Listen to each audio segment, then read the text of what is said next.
Brilliant minds, even mediocre minds, operate better under stimulus. A Canadian is a Canadian, and you can't take away citizenship just like when someone does. Barack Obama has systematically rebuilt the trust of the world in our willingness to work through the Security Council and other institutions. Anne-Marie, you must not talk to anybody in the world, any of our allies. Whatever you want to call this system, a mafia state, a feudal empire, it's a disaster for ordinary Russians.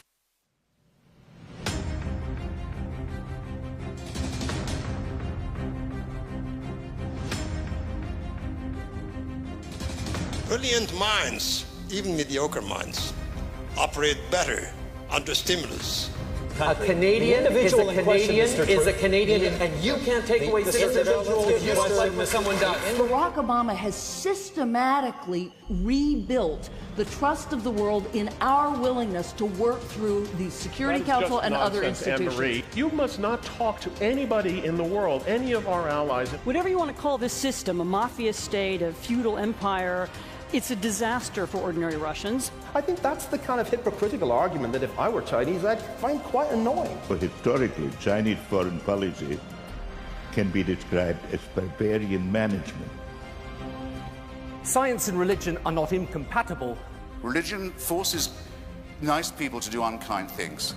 Are men obsolete? And my conclusion to this question is no. I won't let you be, you Show me the word pretext. I quoted them saying Show me that the word the pretext. program you can keep screaming that and it doesn't change the point. We do not want sympathy. We do not want pity. We want opportunities. It's an appalling slander to me to the Muslim religion. I never said the word Muslim in my fulmination. It was a Muslim-free fulmination. It is that kind of restraint. It is that kind of sober-minded, sensible, intelligent foreign policy that Obama represents. So I guess what I'm telling you is he's sort of a closet Canadian. Vote for him, for God's sake.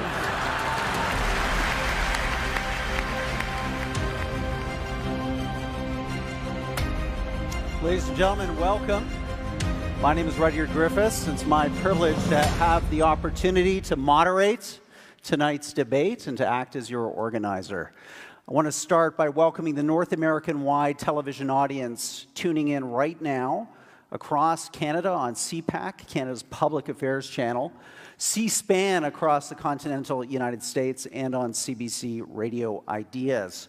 A warm hello also to our online audience. Watching this debate, over 6,000 streams active at this moment on Facebook Live, at Bloomberg.com, and monkdebates.com. It's great to have you as virtual participants in tonight's proceedings. And hello to you, the over 3,000 people who filled Roy Thompson Hall for yet another Monk debate. Thank you for your support for more and better debate on the big issues of the day. This debate marks the start of our 10th season, and we begin this season missing someone who was vital to this debate series in every aspect. It was his passion for ideas, his love for debate that inspired our creation in 2008. And it was his energy, his generosity, and his drive that was so important in allowing us to really win international acclaim as one of the world's great debating series. His philanthropy, its legacy, wow, it's incredible. Last fall, we all remember that $100 million donation to cardiac health here in Toronto, transforming the lives of tens of thousands of millions of Canadians to come. Bravo. We are all big fans and supporters of a terrific school for global affairs on the UFT campus, represented here tonight by many students who are in its master's program. Congratulations to you. And also at a generous endowment last spring to this series that will allow us to organize many evenings like this for many more years to come. Now, knowing our benefactor as we do, the last thing he'd want is for us to mark his absence with a moment of silence. That wasn't his style. So let's instead celebrate a great Canadian, a great life, and a great legacy of the late Peter Monk. Bravo, Peter.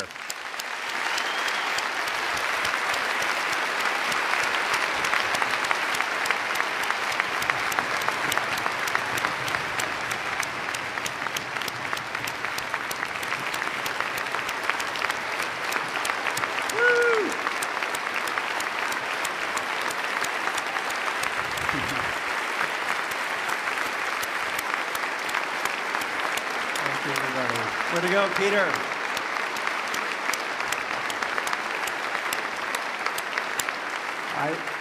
I know he would have enjoyed that, and I want to just thank Melanie, Anthony, Cheney for being here tonight to be part of Peter's continuing positive impact on public debate in Canada.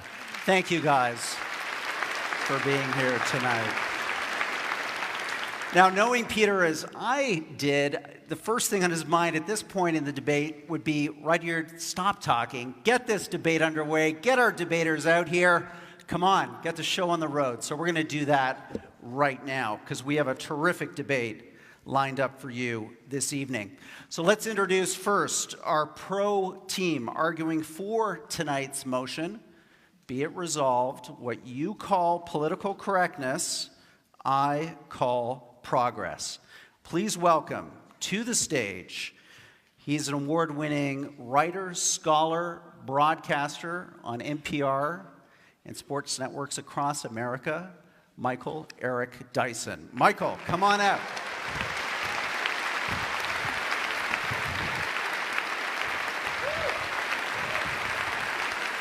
Thank you, Michael.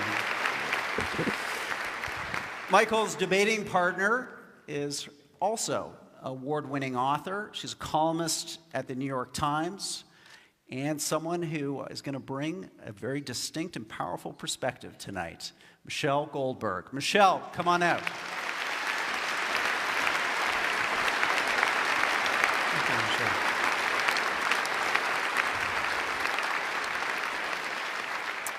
So, one great team of debaters deserves another, and arguing against our resolution, be it resolved what you call political correctness, I call progress, is the Emmy Award-winning actor, screenwriter, author, playwright, journalist, poet, and tonight debater, Stephen Fry.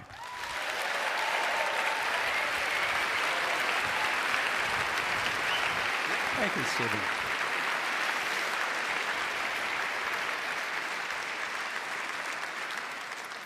Stephen's teammate is a professor of psychology at the University of Toronto, a YouTube sensation, and the author of the big new international bestseller, 12 Rules for Life. Ladies and gentlemen, Toronto's Jordan Peterson.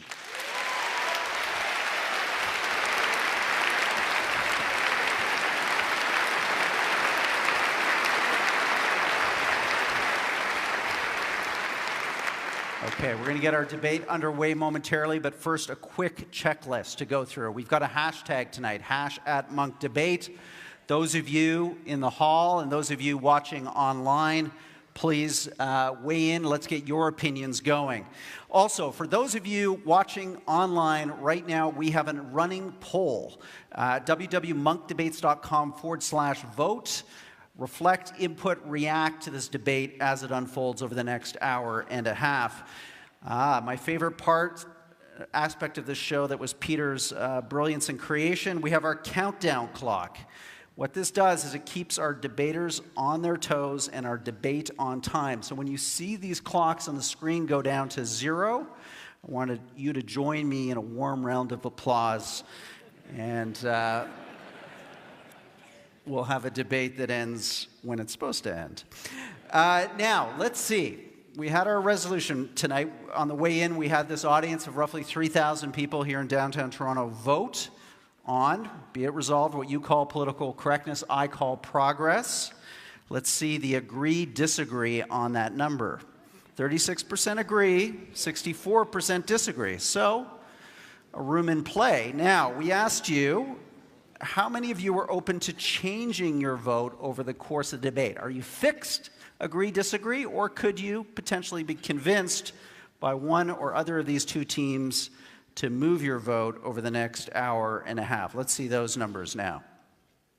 Wow, okay, a pretty open-minded crowd. This debate is very much in play. And as per the agreed upon order of speakers, I'm going to call on Michelle Goldberg first. Michelle, would you like a sip of water? You can have a sip of water before you start. Call on Michelle Goldberg first for her 6 minutes of opening remarks. Michelle. Okay, well, thank you for having me. As Rudyard knows, I initially balked a little bit at the resolution that we're debating because there are a lot of things that fall under the rubric of political correctness that I don't call progress. I don't like no platforming or Twitter or trigger warnings. You know, like a lot of middle-aged liberals, there are many aspects of student social justice culture that I find off-putting. Although I'm not sure that that particular generation gap is anything new. On the record about the toxicity of social media call-out culture, and I think it's good to debate people whose ideas I don't like, which is why I'm here. So if there are social justice warriors in the audience, I feel like I should apologize to you because I'm probably not, you're probably going to feel like I'm not adequately defending your ideas. But the reason I'm on this side of the stage is that political correctness isn't just a term for left-wing excesses on college campuses or people being terrible on Twitter. Especially as deployed by Mr. Peterson, I think it can be a way to delegitimize any attempt for women and racial and sexual minorities to overcome discrimination, or even to argue that such discrimination is real. In the New York Times today, Mr. Peterson says, quote, "The people who hold that our culture is an oppressive patriarchy, they don't want to admit that the current hierarchy might be predicated on competence." Now, that sounds particularly insane to me because I'm an American and our president is Donald Trump. But it's an assumption that I think underlies a worldview in which any challenges to the current hierarchy are written off as political correctness. I also think we should be clear that this isn't really a debate about free speech. Mr. Peterson once referred to what he called, quote, "the evil trinity of equity, diversity, and inclusivity," and said those three words, if you hear people mouth those three words, equity, diversity, and inclusivity, you know who you're dealing with and you should step away from that because it is not acceptable. He argues that the movie Frozen is politically correct propaganda, and at one point, he floated the idea of creating a database of university course content so students could avoid postmodern critical theory. So in the criticism of political correctness, I sometimes hear an urge or an attempt to purge our thought of certain analytical categories that mirrors, I think, the worst caricatures of the social justice left that want to get rid of anything that smacks of colonialism or patriarchy or white supremacy. I also don't really think we're debating the value of the Enlightenment, at least not in the way that somebody like Mr. Fry, who I think is a champion of Enlightenment values, frames it. The efforts to expand rights and privileges once granted just to landowning white heterosexual men is the Enlightenment, or is very much in keeping with the Enlightenment. To quote a dead white man, John Stuart Mill, "The despotism of custom is everywhere the standing hindrance to human advancement." I think that some of our opponents, by contrast, frame challenges to the despotism of custom as politically correct attacks on a transcendent natural order. To quote Mr. Peterson again, each gender, each sex has its own unfairness to deal with. But to think of it as a consequence of the social structure, it's like, come on, really, what about nature itself? But there's an exception to this because he does believe in social interventions to remedy some kinds of unfairness, which is why in the New York Times he calls for, quote, "enforced monogamy to remedy the woes of men who don't get their equal distribution of sex." When it comes to the political correctness debate, we've been exactly here before. Alan Bloom, the author of The Closing of the American Mind, compared the tyranny of feminism in academia to the Khmer Rouge, and he was writing at a time when women accounted for 10% of all college tenured faculty. It's worth looking back at what was considered annoyingly, outrageously politically correct in the 1980s, the last time we had this debate. You know, having to call, or not being able to call indigenous people, quote, Indians, or having to use hyphenated terms, at least in the United States, of terms like African Americans. You know, adding women or people of color to the Western Civ curriculum, not making gay jokes or using retard as an epithet. And I kind of get it, right? New concepts, new words, sort of stick in your throat. The way we're used to talking and thinking seem natural and normal, you know, by definition. And then the new terms, new concepts that have social utility stick, and those that don't fall away.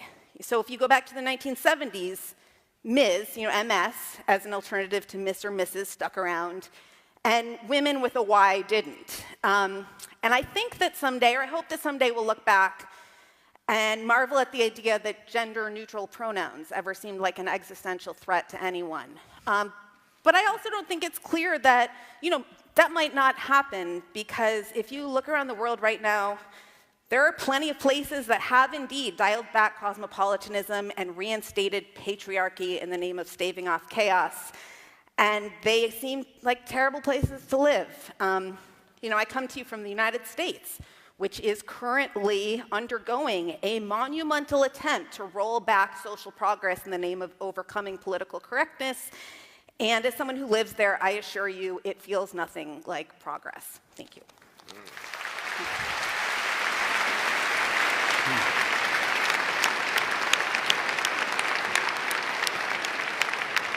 Great start to the debate, Michelle. Thank you. I'm now going to ask Jordan Peterson to speak for the con team.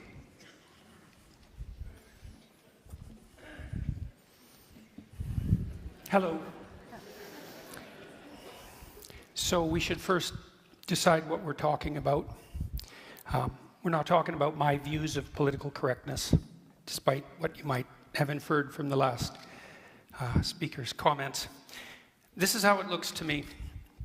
We essentially need something approximating a low-resolution grand narrative to unite us. And we need a narrative to unite us because otherwise we don't have peace. What's playing out in the universities and in broader society right now is a debate between two fundamental low-resolution narratives, neither of which can be completely accurate because they can't encompass all the details. Obviously, human beings have an individual element and a collective element, a group element, let's say. The question is, what story should be paramount? And this is how it looks to me. In the West, we have reasonably functional, reasonably free, remarkably productive, stable hierarchies that are open to consideration of the dispossessed that hierarchies generally create. Our societies are freer and functioning more effectively than any societies anywhere else in the world, and than any societies ever have. And as far as I'm concerned, and I think there's good reason to assume this, it's because the fundamental low-resolution grand narrative that we've oriented ourselves around in the West is one of the sovereignty of the individual, and it's predicated on the idea that all things considered, the best way for me to interact with someone else is individual to individual, and to react to that person as if they're both part of the process, because that's the right way of thinking about it, the psychological process by which things we don't understand can yet be explored, and by things that aren't properly organized in our society can be yet set right. The reason we're valuable as individuals, both with regards to our rights and responsibilities, is because that's our essential purpose, and that's our nobility, and that's our function. What's happening, as far as I'm concerned, in the universities in particular, and spreading very rapidly out into the broader world, including the corporate world, much to what should be its chagrin, is a collectivist narrative. And of course, there's some utility in a collectivist narrative because we're all part of groups in different ways. But the collectivist narrative that I regard as politically correct is a strange pastiche of postmodernism and neo-Marxism. And its fundamental claim is that, no, you're not essentially an individual. You're essentially a member of a group. And that group might be your ethnicity, and it might be your sex, and it might be your race, and it might be any of the endless numbers of other potential groups that you belong to, because you belong to many of them. And that you should be essentially categorized along with those who are like you on that dimension in that group. That's proposition number one. Proposition number two is that the proper way to view the world is as a battleground between groups of different power. So you define the groups first, and then you assume that you view the individual from the group context, you view the battle between groups from the group context, and you view history itself as a consequence of nothing but the power maneuvers between different groups. That eliminates any consideration of the individual at a very fundamental level. And also any idea, for example, of free speech, because if you're collectivist at heart in this manner, there is no such thing as free speech. It isn't that it's debated by those on the radical left and let's say the rest of us, so to speak. It's that in that formulation, there's no such thing as free speech, because for an individualist, free speech is how you make sense of the world and reorganize society in a proper manner. But for the radical left type collectivist that's associated with this viewpoint of political correctness, when you speak, all you're doing is playing a power game on behalf of your group. And there's nothing else that you can do, because that's all there is. And not only is that all there is in terms of who you are as an individual now and how society should be viewed, it's also the fundamental narrative of history. For example, it's widely assumed in our universities now that the best way to conceptualize Western civilization is as an oppressive, male-dominated patriarchy, and that the best way to construe relationships between men and women across the centuries is one of oppression of women by men. And it's like, well, look, no hierarchy is without its tyranny.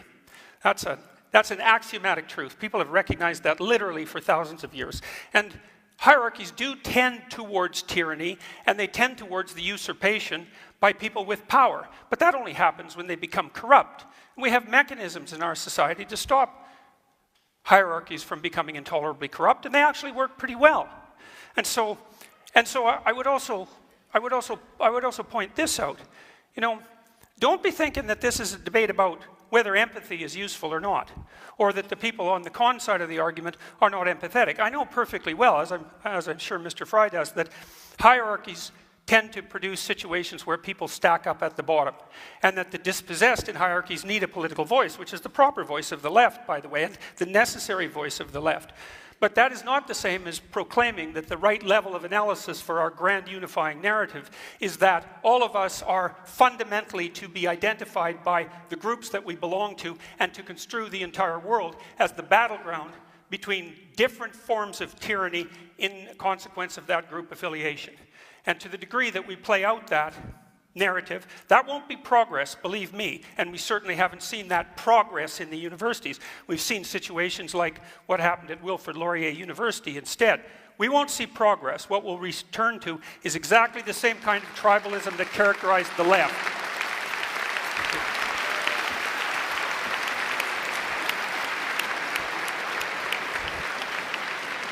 Thank you, Jordan. Michael Eric Dyson, your 6 minutes starts now. Thank you very kindly. Wonderful opportunity to be here in Canada. Thank you so much. I'm going to stand here at the podium. I'm a preacher. And I will ask for an offering at the end of my presentation. This is the swimsuit competition of the intellectual beauty pageant. So let me show you the curves of my thought. Oh my God, was that a politically incorrect statement I just made? How did we get to the point where the hijacking of the discourse on political correctness has become a kind of Manichaean distinction between us and them? The abortive fantasy just presented is remarkable for both its clarity and yet the muddiness of the context from which it has emerged. What's interesting to me is that when we look at the radical left, I'm saying, where they at? I want to join them. They ain't running nothing. I'm from a country where a man stands up every day to tweet the moral mendacity of his viciousness into a nation he has turned into his psychic commode.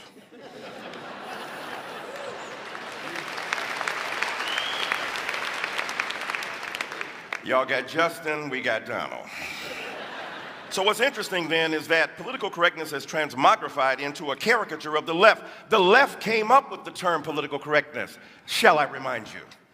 We were tired of our excuses and our excesses and our exaggerations. We were willing to be self-critical in a way that I fear my confrères, my compatriots, are not.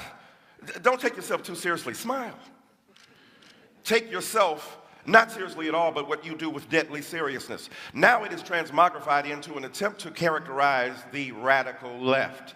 The radical left is a metaphor, it's a symbol, it's an articulation. They don't exist, their numbers are too small. I'm on college campuses, I don't see much of them coming. When I hear about identity politics, it amazes me. The collectivist identity politics, last time I checked, white folk invented race. That was an invention from a dominant culture that wanted groups at their behest. The invention of race was driven by the demand of a dominant culture to subordinate others. Right? Patriarchy was the demand of men to have their exclusive vision presented. The beauty of feminism is it's not going to resolve differences between men and women. It just says men don't automatically get the last word. Of course, in my crib, they never did. And so identity politics has been generated as a bête noire of the right, and yet the right doesn't understand the degree to which identity has been foisted upon black people and brown people and people of color from the very beginning on women and trans people. You think that I want to be part of a group that is constantly abhorred by people at Starbucks? I'm minding my own black business. Walking down the street, I have group identity thrust upon me. They don't say, ah, ha, ha. There goes a Negro. Highly intelligent, articulate, verbose, capable of rhetorical fury at the drop of a hat. We should not interrogate him as to the bona fides of his legal status. No, they treat me as part of a group. And the problem is that our friends don't want to acknowledge is that the hegemony, the dominance of that group has been so vicious that it has denied us the opportunity to exist as individuals. Individualism is the characteristic moment in modernity. Mr. Peterson is right. The development of the individual, however, is predicated upon notions of intelligence. Immanuel Kant and David Hume and others, philosophically, Descartes comes along, introducing knowledge into the phrase, saying that knowledge is based upon a kind of reference to the golden intelligence, the reflective glass that one possesses, and yet it got rooted in the very ground of our existence. So knowledge has fleshly basis, and what I'm saying to you, the knowledge that I bring as a person of color makes a difference in my body because I know what people think of me and I know how they respond to me, and that ain't no theory. Am I mad at trigger warnings? The only trigger warning I want is from a cop. Are you about to shoot me? Not funny. In America, where young black people die repeatedly, unarmed, without provocation. And so for me, identity politics is something very serious. And what's interesting about safe spaces, I hear about the university. I teach there. Look, if you're in a safe space in your body, you don't need a safe space. Some of that is overblown. Some of it is ridiculous. I understand. I believe that the classroom is a robust place for serious learning. I believe in the interrogation of knowledge based upon our understanding mutually of the edifying proposition of enlightenment. At the same time, some people ain't as equal as others. So we have to understand the conditions under which they have emerged and in which they have been benighted and attacked by their own culture. And I ain't seen nobody be a bigger snowflake than white men who complain. Mommy, they won't let us play and have everything we used to have under the old regime where we were right racist and supremacists and dominant and patriarchs and hated gays and lesbians and transsexuals that, yeah, you got to share. This ain't your world, this everybody's world. And let me end by saying this. You remember that story from David Foster Wallace? Fish are going down, two fish are going, and an older fish comes in the opposite direction. He said, hello, boys, how's the water? They swim on, they turn to each other. What the hell is water? Because when you're in it, you don't know it. When you're dominant, you don't know it. Nothing, Kaiser Soze said, is more interesting that the devil did than to make people believe he didn't exist. That's what white supremacy is.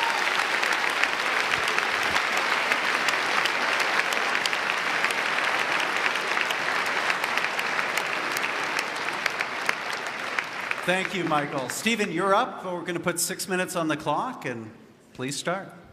Yes, I'll try and be as quick as possible, because if I miss that plane to London, I won't half hear the end of it from the bridegroom's mother. Now,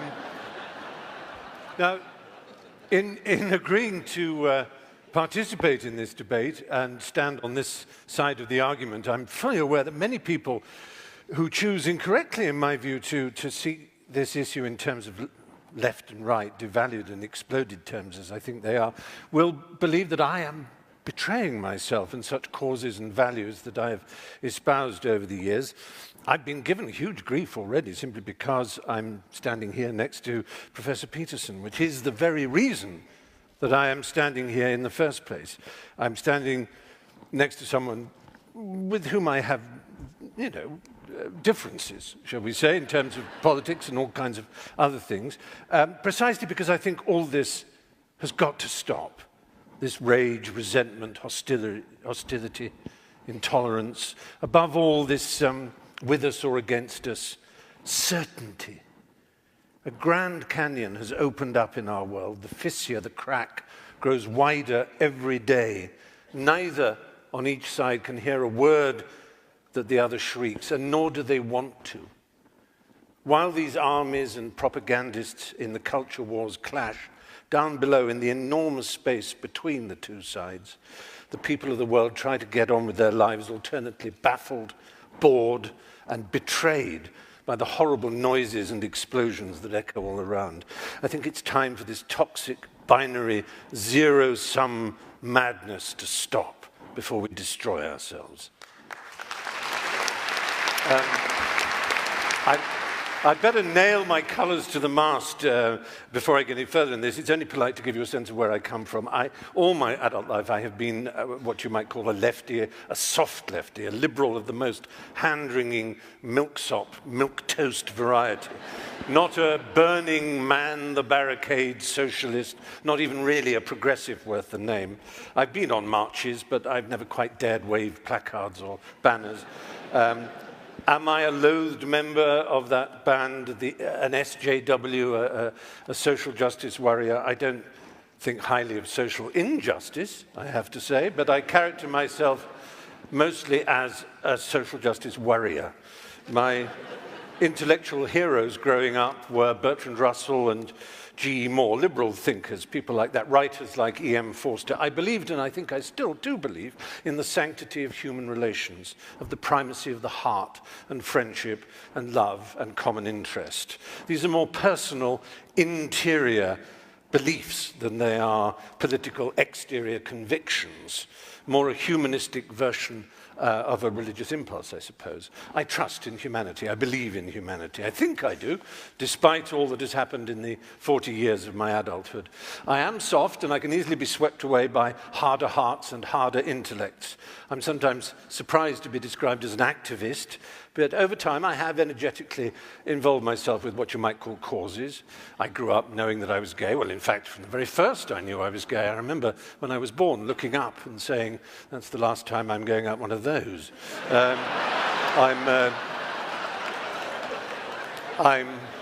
I'm Jewish. I'm Jewish, so I have a natural, obvious horror of racism. I want racism, misogyny, homophobia, transphobia, xenophobia, bullying, bigotry, intolerance of all humankind to end. That's surely a given amongst all of us. The question is how such a golden aim is to be achieved. My ultimate objection to political correctness is not that it combines so much of what I have spent a lifetime loathing and opposing, preachiness, with great respect, piety, self-righteousness, heresy hunting, denunciation, shaming, assertion without evidence, accusation, inquisition, censoring. That's not why I'm incurring the wrath of my fellow liberals by standing on this side of the House. My real objection is that I don't think political correctness works. I want to get to the Golden Hill, but I don't think that's the way to get there. I believe one of the greatest human failings is to prefer to be right than to be effective. And political correctness is always obsessed with how right it is without thinking of how effective it might be. I wouldn't class myself as a classical libertarian, but I do relish transgression, and I deeply and instinctively distrust conformity and orthodoxy. Progress is not achieved by preachers and guardians of morality, but, to paraphrase Yevgeny Zemyatin, by madmen, hermits, heretics, dreamers, rebels, and skeptics. I may be wrong. I hope to learn this evening. I really do think I may be wrong, but I'm prepared to entertain the possibility that political correctness will bring us more tolerance and a better world. but I'm not sure. And I would like this quotation from my hero Bertrand Russell to hover over the evening. One of the painful things about our time is that those who feel certainty are stupid, and those with any imagination and understanding are filled with doubt and indecision. Let doubt prevail.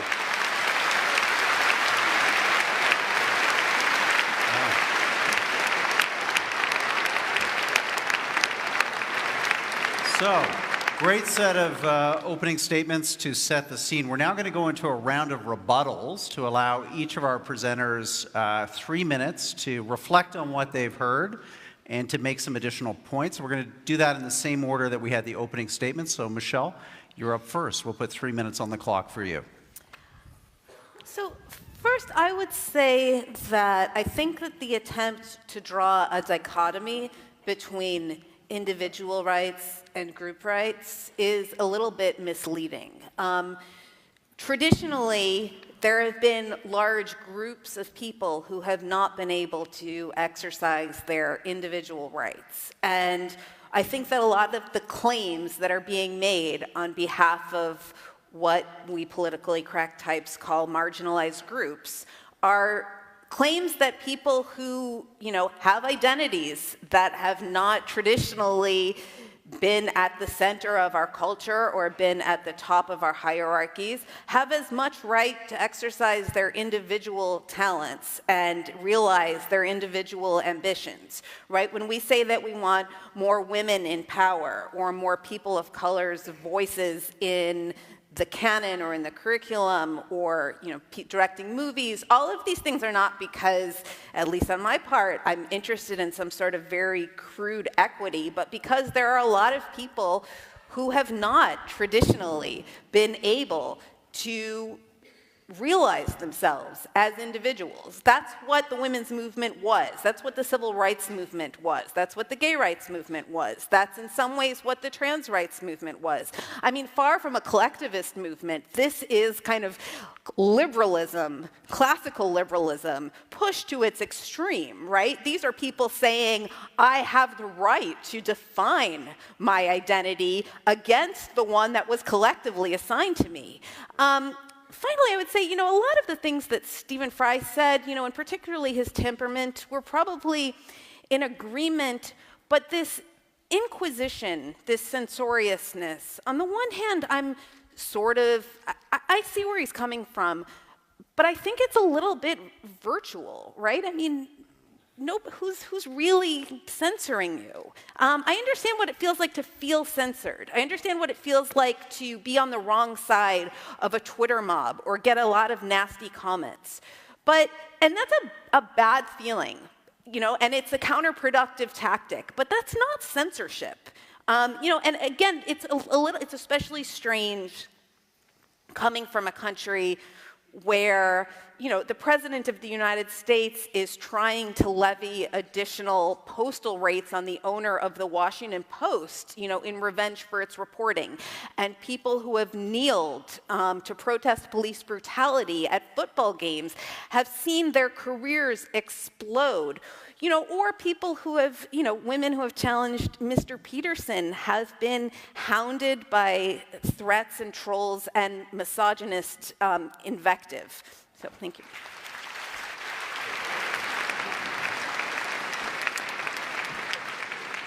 Jordan, we're going to have 3 minutes up on the screen there. Please respond to what you've heard.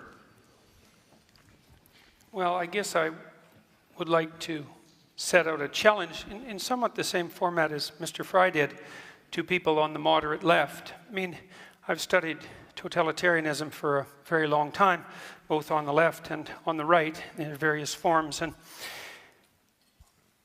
I think we've done a pretty decent job of determining when right-wing beliefs become dangerous. I think that they become dangerous when the people who stand on the right evoke notions of racial superiority or ethnic superiority, something like that. It's fairly easy to draw a box around them and place them to one side and necessary, and I think we've done a pretty good job of that. What I fail to see happening on the left, and this is with regards to the sensible left, because such a thing exists, is for the same thing to happen with regards to the radical leftists. Okay, so here's an open question. If it's not diversity inclusivity, and equity as a triumvirate that mark out the too excessive left, and with equity defined, by the way, not as equality of opportunity, which is an absolutely laudable goal, but as equality of outcome, which is how it's defined, then exactly how do we demarcate the too extreme left? What do? We say, well, there's no such thing as the too extreme left. Well, that's certainly something that characterized much of intellectual thinking for the 20th century, as our high-order intellectuals, especially in places like France, did everything they could to bend over backwards to ignore absolutely everything that was happening in the catastrophic left world, in the Soviet Union and in Maoist China, not least. We've done a terrible job of determining how to demarcate what's useful from the left from what's pathological. And so it's perfectly okay for someone to criticize my attempts to identify something like a boundary. We could say diversity, inclusivity, and equity, especially equity, which is in fact equality of outcome, which is an absolutely abhorrent notion. If you know anything about history, you know that. And I'm perfectly willing to hear some reasonable alternatives, but what I hear continually from people on the left, first of all, as my opponents did, to construe every argument that is possibly able to be construed on the axis of group identification, and to fail to help the rest of us differentiate the reasonable left, which stands for the oppressed, necessarily, from the pathological left that's capable of unbelievable destruction. And what I see happening in the university campuses in particular, where the leftists absolutely predominate, and that's certainly not my imagination, that's well documented by perfectly reasonable people like Jonathan Haidt, is an absolute failure to make precisely that distinction. And I see the same thing echoed tonight. Thank you.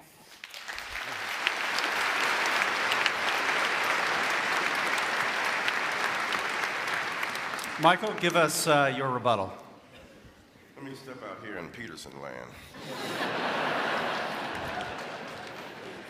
I feel freer already.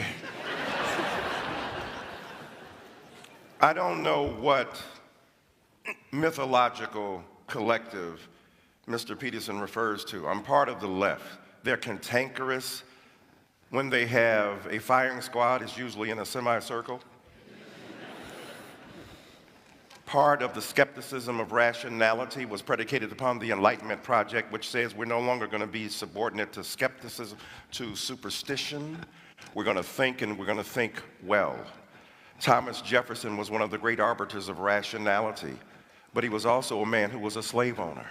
How do you reconcile that? That's the complication I'm speaking about. That's not either or. That's not a collective identity. Thomas Jefferson believed in a collective identity, that is, during the day. At night, he got some Luther Vandross songs, went out to the slave quarter, and engaged in sexual relations and had many children with Sally Hemings. His loins trumped his logic. And when he talks about postmodernism, I don't know who he's talking about. I teach postmodernism. It's kind of fun. Jacques Derrida, just to say his name is beautiful. Michel Foucault. Michel Foucault talked about the insurrection of subjugated knowledges, people who had been marginalized now beginning to speak. The subaltern, as Gayatri Spivak talks about it in post-colonial theory. The reason these people grew up and grew into existence and had a voice is because they were denied. As Ms. Goldberg said, our group identity was foisted upon us. We were not seen as individuals. Babe Ruth, when he broke the home run record, he didn't bat against all best ball players. He batted against the best white ball players. When it's been rigged in your favor from the very beginning, it's hard for you to understand how much you've been rigged. You're born on third base, think you hit a triple at the Toronto Blue Jays game. And here we are deriving our sense of identity from the very culture that we ignore. Look at the indigenous names and the First Nation names: Toronto, Saskatchewan, Winnipeg, Tim Hortons. But I'll tell you, there's an envy of the kind of freedom and liberty that people of color and other minorities bring because we bring the depth of knowledge in our body. There's a kind of jealousy of that. As the greatest living Canadian philosopher, Aubrey Drake Graham, says, jealousy is just love and hate at the same time. And so for me, I think it's necessary. I agree with Mr. Fry. We shouldn't be nasty and combative. And yet, I don't see nastiness and combativeness from people. I see them making a desire to have their individual identities respected. When I get shot down for no other reason than I'm black, when I get categorized for no other reason than my color, I am living in a culture that refuses to see me as a great individual.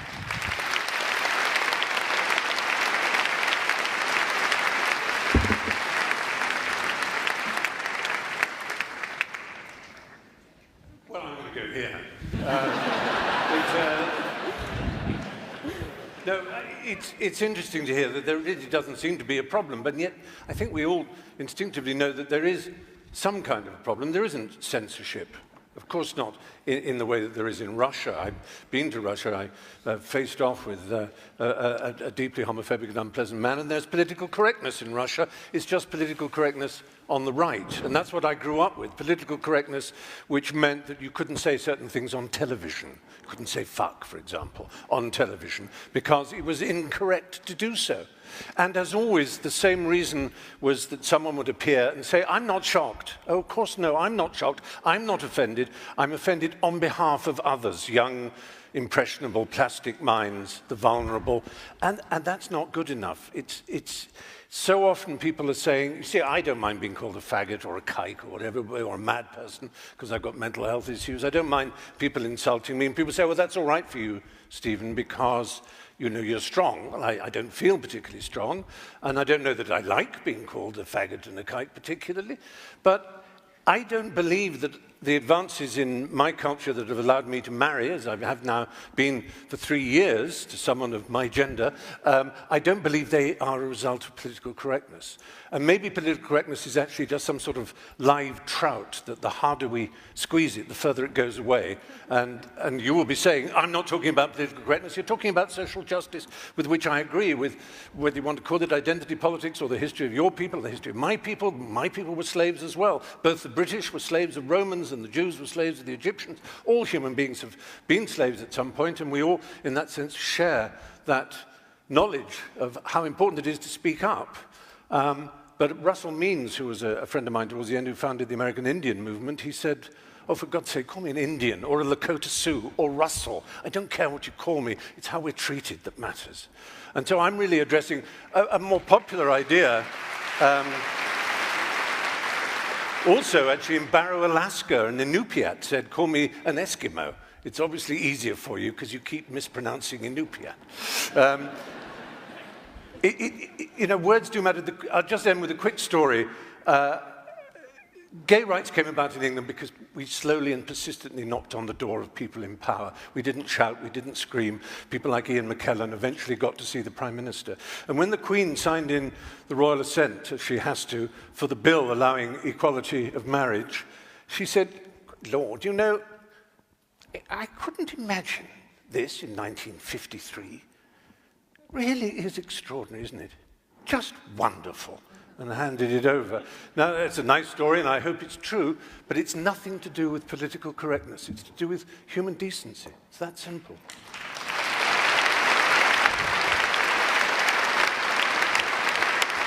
Good. So, some great rebuttals there, strong opening statements. Let's move now into the moderated cross-examination portion of this debate and get both sides engaging on some of the key issues here. And I think what we've heard here is a bit of a tension. Let's draw it out a bit more between the rights of groups to feel included, to have, in your words, Michelle, the opportunity for individuality, and a belief on the other side that there's something at threat here when these groups are overly privileged through affirmative action or other outcome-oriented processes.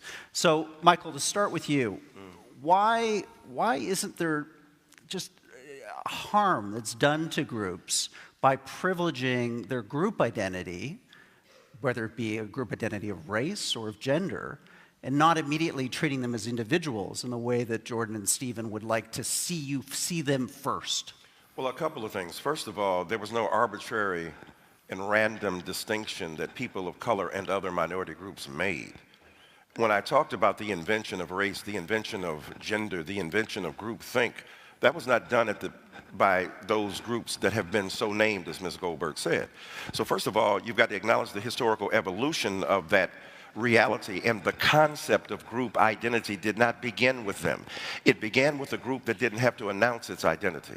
When you are in control, you don't have to announce who you are. So that many white brothers and sisters don't see themselves as one among many other ethnicities or groups. What they see themselves as, I'm just American, I'm Canadian. Can't you be like us? Can't you transcend those narrow group identifications? And yet, those group identifications have been imprinted upon them by the very people who now, because their group power has been challenged. Let's make no mistake about it. There's a challenge. I agree with Mr. Fry in a kind of Netherland of how sweet it would be to have a kingly and queenly metaphor about how it got resolved. That ain't the real deal, homie. And in the real world, in the real world, there's stuff at stake. What's at stake are bodies. What's at stake are people's lives. What's at stake? People are still being lynched, killed. What's at stake? People, because of their sexuality and their racial identity, are still being harmed. So I'm suggesting to you, it's not that we are against being treated as individuals. That's what we're crying for. Please don't see me as a member of a group that you think is a thug, a nigger, a nihilist, a pathological person. See me as an individual who embodies the realities of who I am. But I'll end by saying this. What Michelle said is extremely important. The people who have individual rights did not have to fight for them in the same manner that people of color and others have had to. When Mr. Fry talked about enslavement, he named them. Read Orlando Patterson's comparative history of race and slavery over 28 civilizations. The Greeks did not have the same kind of slavery that Americans did. It was chattel slavery. In Greece, you could buy back your freedom. You could teach the children of the people who enslaved you, and because of your display of prodigious intellect, you could secure your freedom. That was not the case. You were punished and killed for literacy in America. So my point simply is this, is that I am all for the celebration of broader identities. And I think that often those who are minorities and others are not celebrated for the degree that we are. I'll end by saying this. In America, we have the Confederate flag. I don't know if y'all are familiar with that. We have a Confederate flag. We have white guys, mostly, in the South, but others as well, flying those Confederate flags that are part of the South that refused to cede its legitimate conquest at the hands of the North. There has been a politics of resentment. You talk about politics of identity, wearing that flag, not the American flag. They are not American.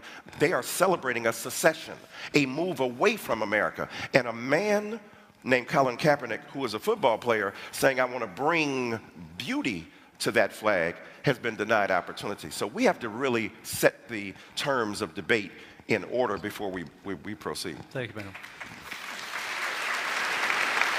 Good point. Jordan, let's have you jump in on this idea of what you see as the pernicious danger of groupthink when it comes to ethnicity, when it comes to gender. Why do you think that's one of the primal sins, in your view, of quote, political correctness?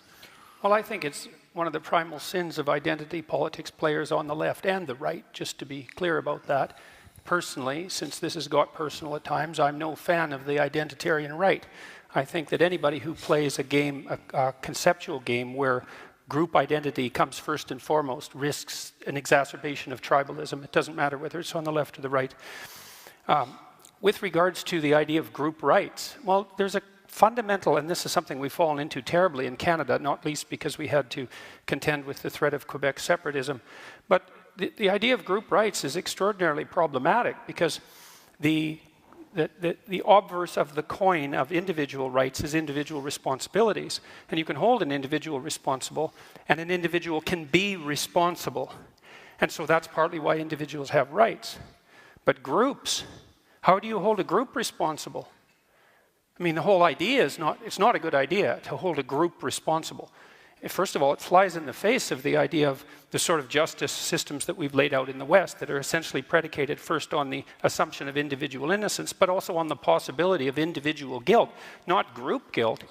We saw what happened in the 20th century many, many times when the idea of group guilt was enabled to get a foothold, let's say, in the polity and in the justice system. It was absolutely catastrophic.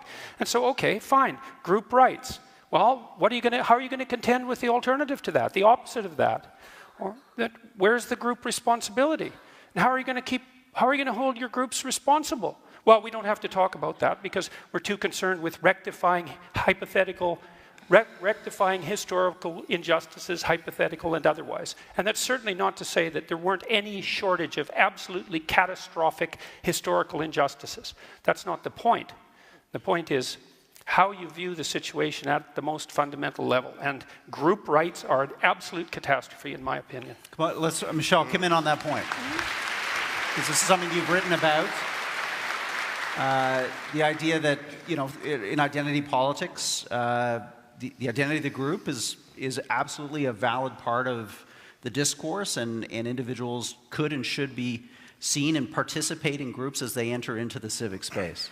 I'm not sure that we necessarily have to analogize from the opposite of individual rights is individual responsibility. I'm not sure that that analogy necessarily holds for the groups. I mean, in the United States, and one of the things that I think is complicated about this discussion is that we're talking about three very different cultural contexts, three different histories, three different kind of legal regimes.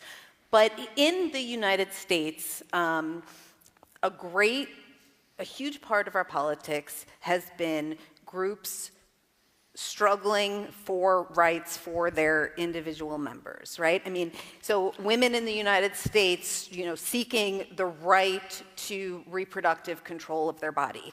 You know, African Americans in the United States seeking redress from police brutality or discrimination or simply the kind of tendency in America of white people to call the police whenever they see an African American in a place where they don't think that they're supposed to be. And you simply, I don't see how you can contend with any of those social problems if you see society as just an ocean of atomized individuals. You know, and I don't think there's anything pernicious about people banding together on the basis of their common identity to seek redress for discrimination and exclusion. I mean, I think that that is everything that's best about our democracy. That is the definition of progress. And so, again, I keep stumbling with the idea that this is somehow tyrannical or that way lies Stalinism. And, you know, a lot of times people who are opposed to political correctness talk about the concept of category creep, or category creep, which is a concept that was originated by, I believe, an Australian academic, and it's basically the kind of a failure to draw distinctions, right? So that you kind of can't see the difference between, say, a KKK Grand Wizard and a conservative like, say, Ben Shapiro, or, you know, that you kind of see everybody to your right as, you know, fascist, sexist, totalitarian, intolerable. And I think that that is a real thing that happens in part because, you know, undergraduates often think in broad and slightly overwrought categories. I know I did when I was a kid. Yeah, maybe still do, but I hear a lot of category creep in, again, the argument against political correctness or against seeking group redress, the idea that kind of that way lies dehumanization, or, you know, that you're kind of 1 minute you're asking... Let's have Stephen come in on this. This is part of your opening remarks. You're a category creep, Stephen. Can you respond to that? It's a nice... I'm still very lost about why we aren't talking about political correctness. We're talking about politics, and that's fine. And I share, you know, I share exactly what you think about it. I'm not an enemy of identity politics per se. I can obviously see where it goes wrong and where it's annoying. Let's be empirical about this. How well is it working for you in America at the moment? Well, not well at all. Really isn't. Right. You can answer me in a moment. The reason that Trump and Brexit in Britain and all kinds of nativists all over Europe are succeeding is not the triumph of the right, it's the catastrophic failure of the left. It's our fault. We absolutely... My point is not that I've turned to the right or anything like that, or that I'm nice and fluffy and want everybody to be decent. I'm saying, fuck political correctness. Resist. Fight.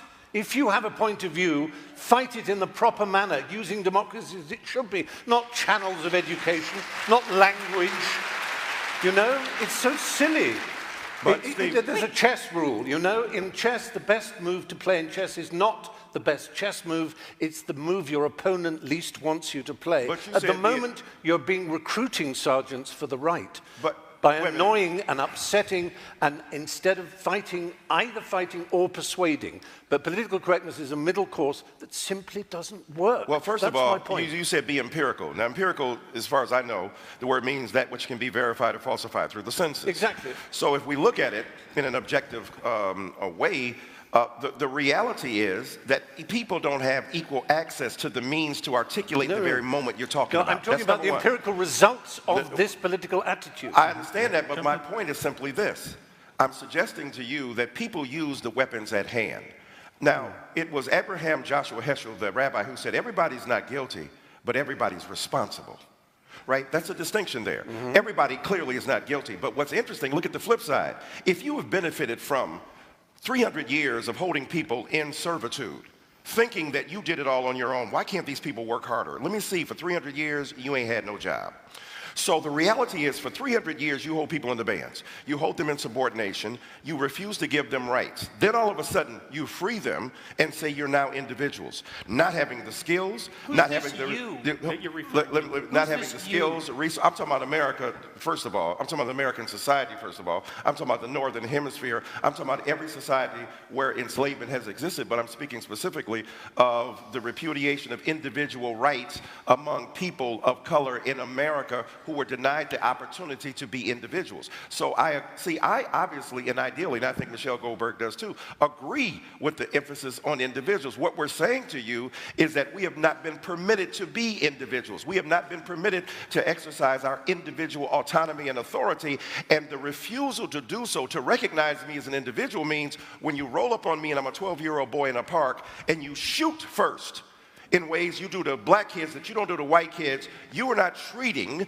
that person as an individual. If we're living in a society where women are subject to aberrant forms of horrid, patriarchal, sexist, and misogynist behavior, you are not acknowledging the centrality of the individuality of women. You are treating them according to a group dynamic. And if we get beyond the ability of people on the right to understand the degree to which they have operated from the basis of benefit from group identity without having said, I'll end by saying this. The great American philosopher Beyonce Knowles said that it has been said that racism is so American that if you challenge racism, you look like you're challenging America. We are challenging inequality. We are challenging the refusal to see me as an individual. When we overcome that, have at it, we're all on equal plane. I think it's fine. This is good. The pot is getting stirred here. So I've got a couple of questions. So let's your side spoke, so I'm going to go to Jordan, then to you, Let's Michelle. assume for a moment that I've benefited from my white privilege. Okay, so let's assume that. That's fine. Assumption. That's what you would say. So, so let's say, here, let's get precise about this, okay? Was that very individual of you? Let's get precise about this, okay? Let's get precise. To what degree is my present level of attainment or achievement a consequence of my white privilege? And I don't mean sort of. I mean, do you mean 5%? Do you mean 15%? Do you mean 25%? Do you mean 75%? And what do you propose I do about it? How about a tax? How about a tax that's like specialized for me so that I can account for my damn privilege, so that I can stop hearing about it? Now, let's get precise about one other thing, okay? We'll get precise about one other thing. Now, precise? Yeah, precise, yes. And so, if we can agree, and we haven't, that the left can go too far, which it clearly can, then how would my worthy opponents precisely define when the left that they stand for has gone too far? You didn't like equity, equality of outcome. I think that's a great marker. But if you have a better suggestion and won't sidestep the question, so let's figure out how I can dispense with my white privilege, and so that you can tell me when the left has gone too far, since they clearly can. And that's what this debate is about political correctness. It's about the left going too far. And I think it's gone too far in many ways. And I'd like to figure out exactly how and when, so the reasonable left could make its ascendance again and we could quit all this nonsense. Okay, Michelle, go ahead. Do you mind, do you mind if I answer, Stephen? I will answer you, but I just want to answer Stephen Fry first, because you talked about, this is how we got Trump, and this is the failure of the left. And so I'm a journalist. I went to a ton of Trump rallies during the campaign in different parts of the country, and you're right. Everywhere I went, I heard complaints about political correctness. Far more than I heard complaints about, say, NAFTA. But when you asked people what they meant by political correctness, they called a woman they worked with girl, and she got mad at them. And they could, you couldn't in public wonder aloud whether the president of the United States was really a Muslim. They didn't like that they couldn't make gay jokes anymore. And so on the one hand, you're right, and I've written about this. I think that when you try to, that when people have these prejudices and you try to suppress them, it can create a kind of dangerous counter-reaction. But I also think that, what they were reacting to, again, to go back to the title of this debate, what they called political correctness, the fact that they had to have this urbane black president who they felt talked down to them, which is really what they meant. I don't see a way around that, because that is, like I said, that's progress. So to go to the question of when the left goes too far, to me it's pretty easy. Violence and censorship, right? I'm against violence, and I'm against censorship.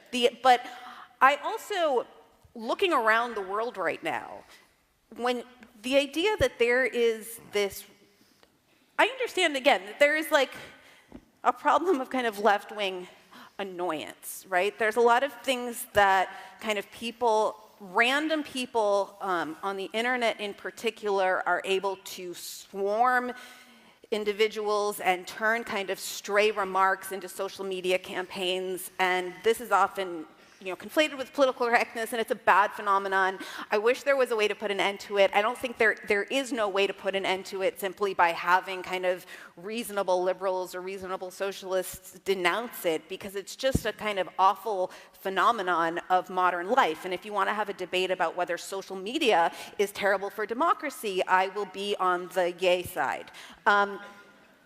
But right now, where I really disagree, well, there's a couple places I really disagree. Pick one, and then I'm going to go to Michael. But the idea that the radical left poses a greater threat than the radical right, when you see actual fascism ascendant all over the world, strikes me as something that you can literally only believe if you spend your life on college campuses. Mm-hmm. So, Mike, I want to come to you on those, great, Michelle, on Jordan's point about how does he, in a sense, get an equal voice in this debate back if it is implied that his participation brings with it this baggage of white privilege that doesn't allow him to see clearly the issues that are before us. But that is to be complicit in the very problem itself terminologically. You're beginning at a point that's already productive and controversial. You're saying, how can he get his equality back? Who are you talking about? Jordan Peterson, trending #1 on Twitter? Jordan Peterson with an international bestseller? I want him to tweet something out about me in my book. Jordan Peterson, right? This is what I'm saying to you. Why the rage, bruh? You're doing well, but you're a mean, mad white man, and you're going to get us right. And I have never seen so much wine and snowflaking. There's enough wine in here to start a vineyard.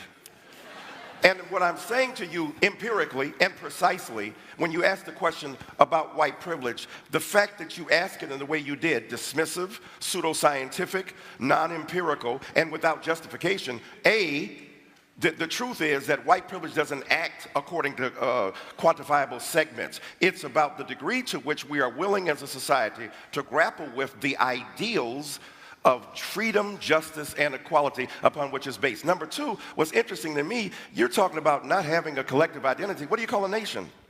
Are you Canadian? Are you Canadian by yourself? Are you an individual, or are you part of a group? When America formed its union, it did so in opposition to another group. So the reality is that those who are part of group identities in politics deny the legitimacy and validity of those groups and the fact that they have been created thusly, and then have resentment against others. All I'm asking for is the opportunity. The quotation you talk about, the difference between equality of outcome and equality of opportunity, that's a staid and retried argument, hackneyed phrase derived from the halcyon days of the debate over affirmative action. Are you looking for outcomes that can be determined equally, or are you looking for opportunity? If you free a person after a whole long time of oppression and say now you are free to survive, if you have no skills, if you have no quantifiable means of existence, what you have done is liberated them into oppression. And all I'm suggesting to you, Lyndon Baines Johnson, one of our great presidents, said, if you start a man in a race 100 years behind, it is awfully difficult to catch up. So I don't think Jordan Peterson is suffering from anything except an exaggerated sense of entitlement and resentment, and his own privilege is invisible to him, and it's manifest with lethal intensity and ferocity right here on stage. Jordan, I'm going to have to let you respond to that if you would.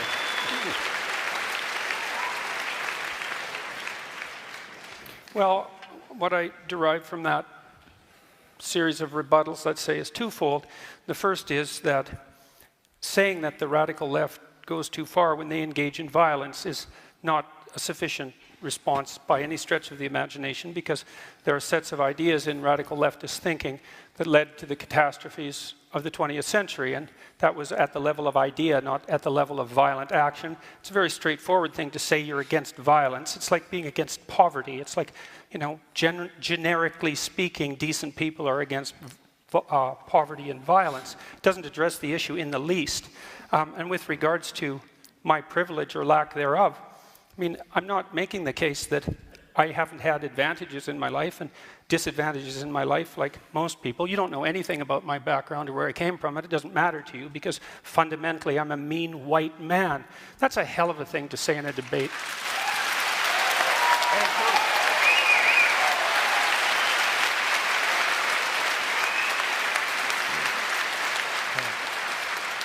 Let me just say... Very, very brief, because I want to move on to men and women. A good topic next. The mean, mad white comment was not predicated upon my historical excavation of your past. It's based upon the evident vitriol with which you speak and the denial of a sense of equanimity among combatants in an argument. So I'm saying again, you're a mean, mad white man, and the viciousness is evident. Okay. Okay. Let's reset.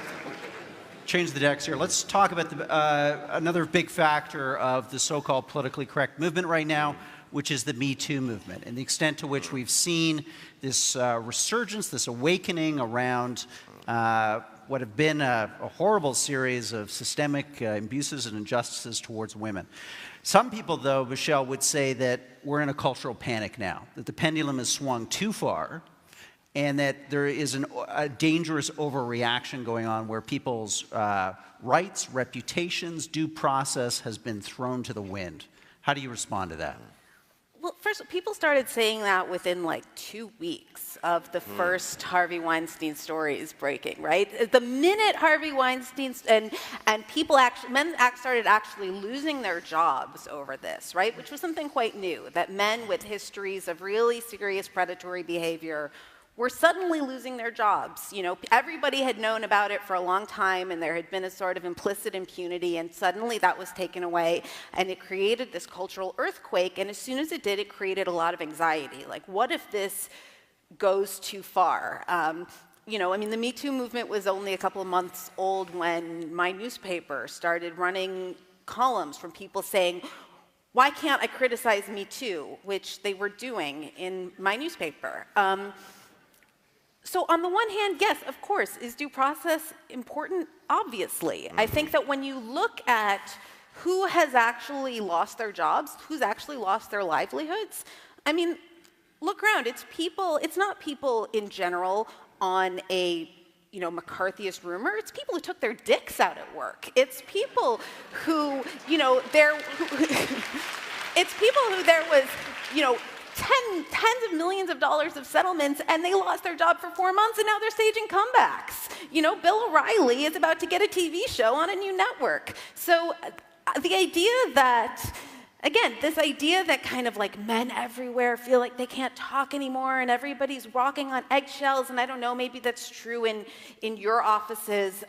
It's not true where I live, you know, and the Me Too movement has been particularly active in media. You know, there was this thing, I don't know how many of you guys read about the shitty media men list. A woman wrote about, she started this sort of open source document where women could list men in media that everybody knew about, but nobody had ever done anything about. And it very quickly went public, and there was something sort of disturbing in it, right? You don't like these anonymous accusations floating around. Most feminists I know, including myself, were kind of, you know, freaked out by it and thought it was unfair to have people's reputations held up like this. But if you look at what happened to the men on the list, nothing.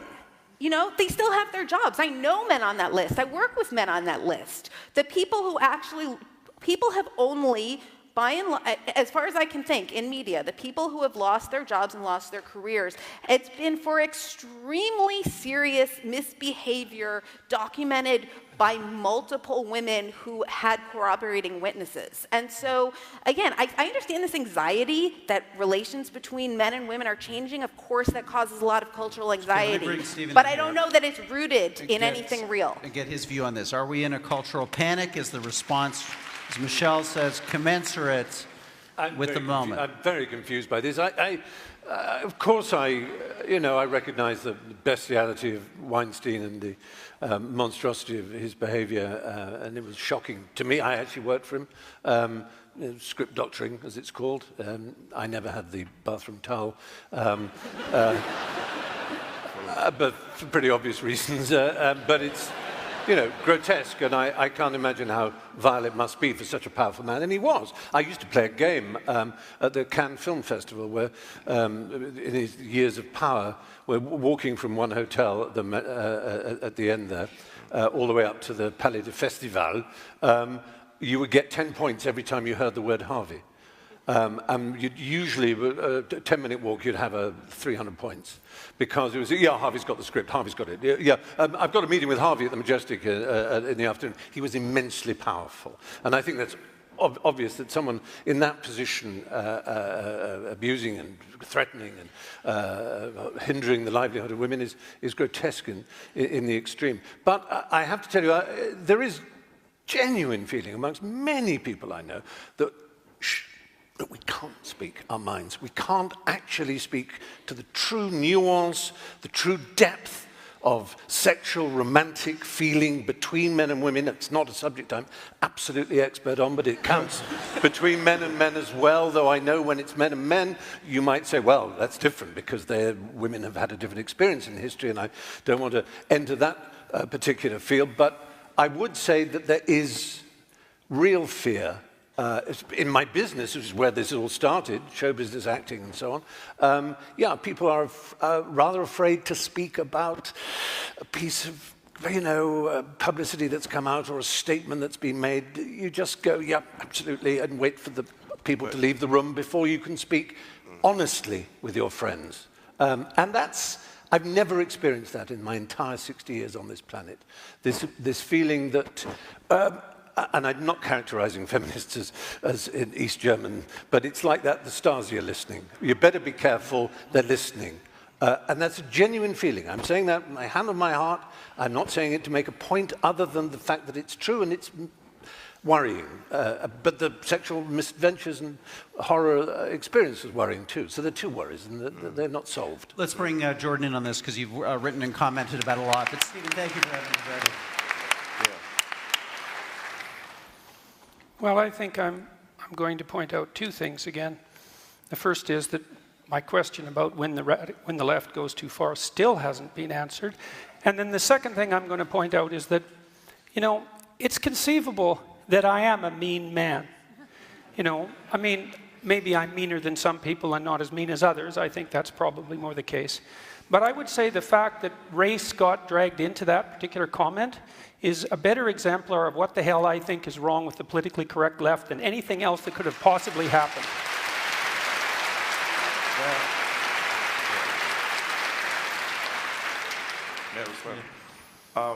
Imagine the hurt, the anxiety, the insult that you might genuinely feel, according to what I felt was an appropriate comment of description at the moment of its expression. But imagine now those hurt feelings and not hurt. Okay, you feel great.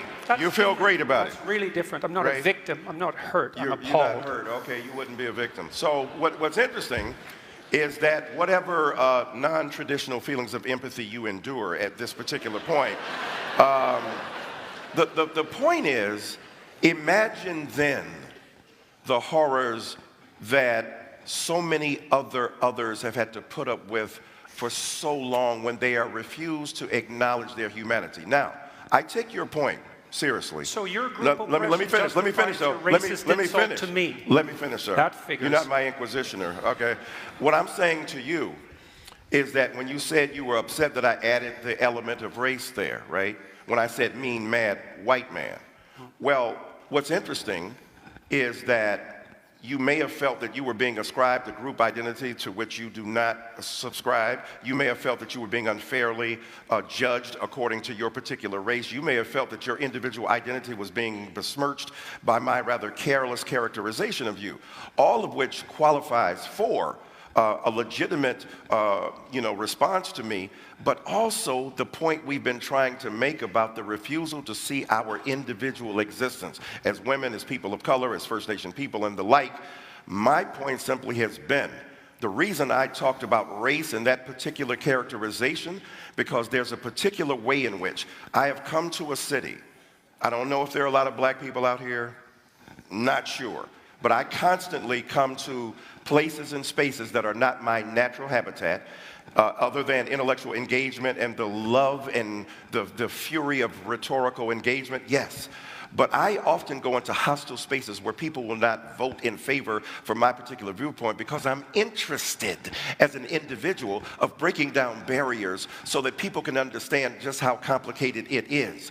So what I'm saying to you is that I would invite you, in terms of the surrender of your privilege, to give you a specific response. Come with me to a Black Baptist church. Come with me to a historically black college. Come to me to an indigenous or First Nations community where we're able to engage in some of the lovely conversation, but also to listen and hear. And when I added race to that, I was talking about the historically evinced inability to acknowledge others' pains equally to the one that they are presently enduring. So, as a human being, I love you as my brother, but I stand by my comment. Well, I've seen the sorts of things that you're talking about. I happen to be an honorary member of an indigenous family, so don't tell me about what I should go see with regards to oppression. You don't know anything about me. You asked me a question, I gave you a response. Yeah. You gave me a generic response, a it's generic race-based response. Jordan Peterson, I would like for you to come with me, Michael Eric Dyson, to a Black Baptist church. You been to one of those? I would be happy to do that, by the way. Okay, all right, I'm gonna hook you up. Okay, good. We'll make sure that happens. One more quick round, and then we're going to go to closing statements. And Stephen Fry, I want to get your response to why, a generation from now, looking back on this debate, we're not going to see this, quote, so-called politically correct movement in the same way, let's say, that we now understand the positive contributions of the civil rights movement.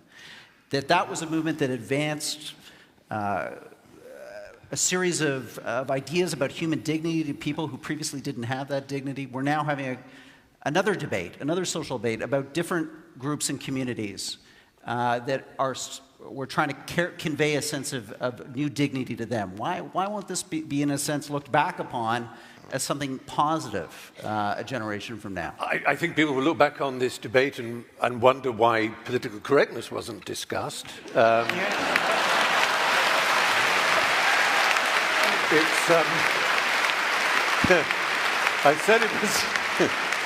I said it was slippery. I mean, it's interesting to hear talk about race and about gender and about equality, and it's something that I've thought about a lot and I can learn a great deal about, but that's not why I came to this debate. I was interested in what I've always been interested in, the suppression of language and thought, the closing down, the rationalist idea that seems beguiling, that if you limit people's language, it may somehow teach them a different way of thinking, something that would have delighted the inventors of George Orwell's Newspeak, for example. And it seems to me it's just implausible. It doesn't work. And that's what I mean by empirical. It doesn't stand an empirical test.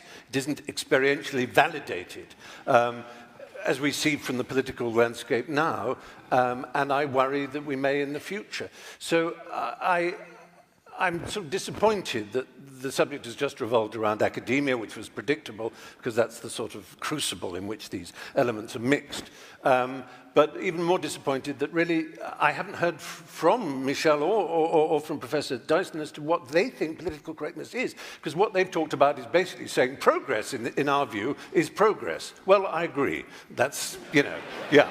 So it is too, and good on progress. But how is it that you're saying that what we call political correctness, you call progress? That's what you're supposed to be arguing. I want to know what you mean by political correctness. Well, like I said, you know, the reason a few months ago, right, you contacted me, asked if I wanted to do a debate about identity politics, and then you presented me with this resolution, and I said, well, there's like a lot of things that people call political correctness that I'm not going to defend. But then I realized who I was debating and saw that there was a lot of things that you, Jordan Peterson, call political correctness that I call progress. And to some extent, you too, Stephen Fry, you know, when you talk about it being outrageous to tear down, or not outrageous, I won't put words in your mouth, but that we shouldn't be tearing down statues of kind of notorious racists, that we should just instead be throwing eggs at them. You know, so those sorts of things, if you call them political correctness, I call them progress. Now, this feeling of being silenced, which I understand, although it seems very vague, right? You kind of are not quite putting your finger on who is silencing you, except for a vague fear that if you say something untoward, you're going to be the subject of, I'm not sure. Yes. Shaming, but by who? Yeah. But by what? By the internet? I'm not taking the names. That's no, not but I the mean, point. I'm scared. If I'm listed, but that's again, the point. You're scared. It is a culture of right. fear. I understand there's that element of fear. What I'm saying is that it's a feeling. It's a feeling that is this sort of intangible result of, I think, primarily. We've all seen the sort of show trial thing where the person then apologizes. I have so much to learn about sexual politics. I am really sorry. Signed a lawyer, crossed out the name of the person. You think the real mistake of our left is that we underestimate the right. The right isn't as stupid as we'd like them to be. If only they were. If only they weren't so cunning, so sly, so smart, so aware of our shortcomings. And I just fear that political correctness is a weapon that they value. That the more we tell the world how people should be treated, how language should be treated, what words are acceptable, what attitudes are acceptable, what HR meeting is going to tell you in a long bullet-pointed list about how you look at people. All of this is meat and drink to bad people, to malefactors, to bad actors. I'm not counting myself as one of those bad actors in that sense. I mean bad actors in the other sense. Right,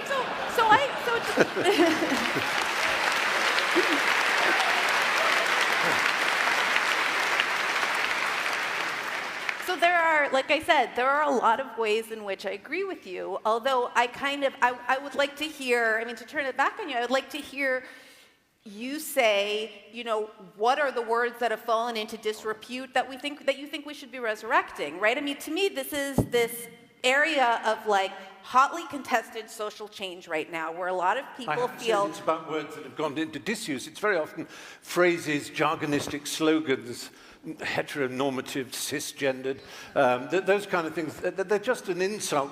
You know, imagine you're a young student arriving at university and someone's bombarding you with this preposterous hermeneutical nonsense from misread textbooks, misread Foucault, if I may say, and misread Derrida, and so on. Because I was at Cambridge, England, doing English literature. We had our French phase, and there's value in that.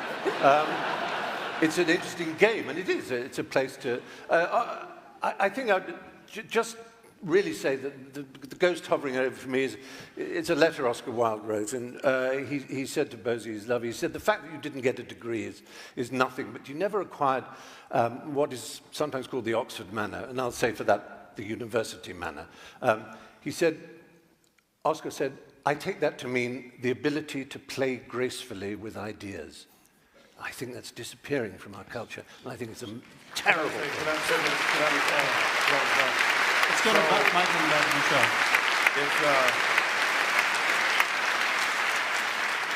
It's hard to be the self-deprecating Englishman. It's, You've no idea. But no, I got a pretty good idea here today.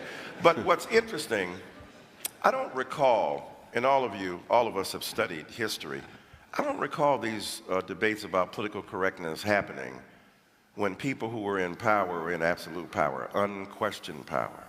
Political correctness, right? Political correctness becomes an issue. And what I mean by that is people who used to have power, who still have power but think they don't, who get challenged on just a little bit of what they have and don't want to share toys in the sandlot of life. So all of a sudden it becomes a kind of exaggerated grievance.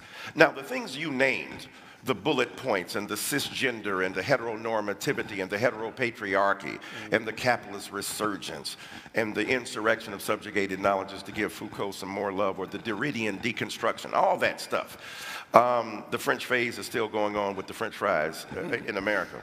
What's interesting is that I didn't hear many complaints of political correctness at the height of the dominance of one group or another. But when Martin Luther King Jr., who argued for group identity as a black person to provide an opportunity for individual black people to come to the fore, they began to make that claim.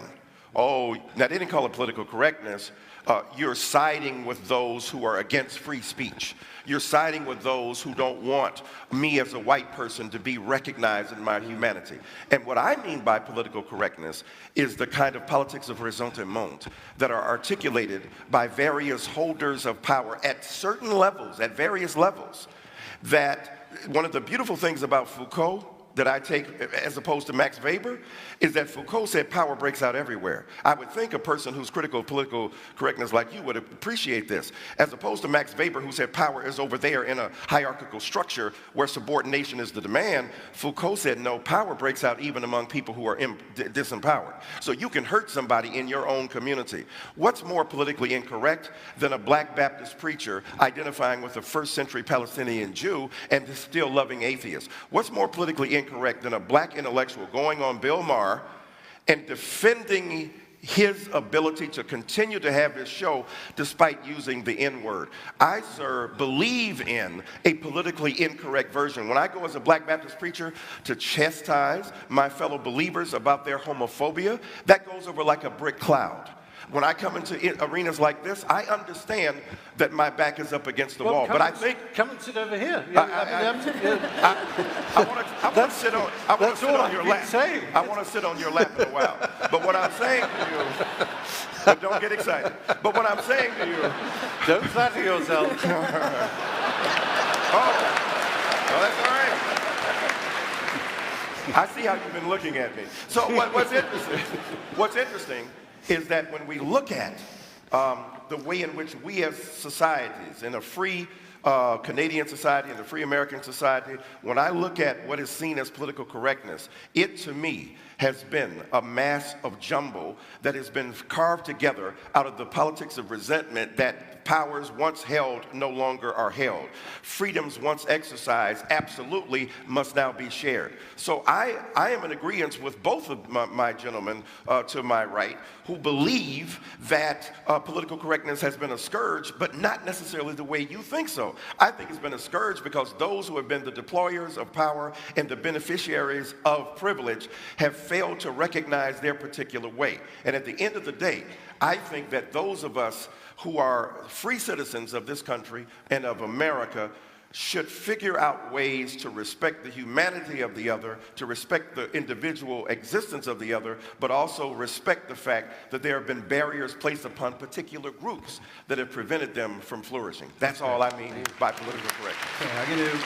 Well said. I'm going to give, before we go to closing statements, the final words on this topic to Michelle and then you, Jordan.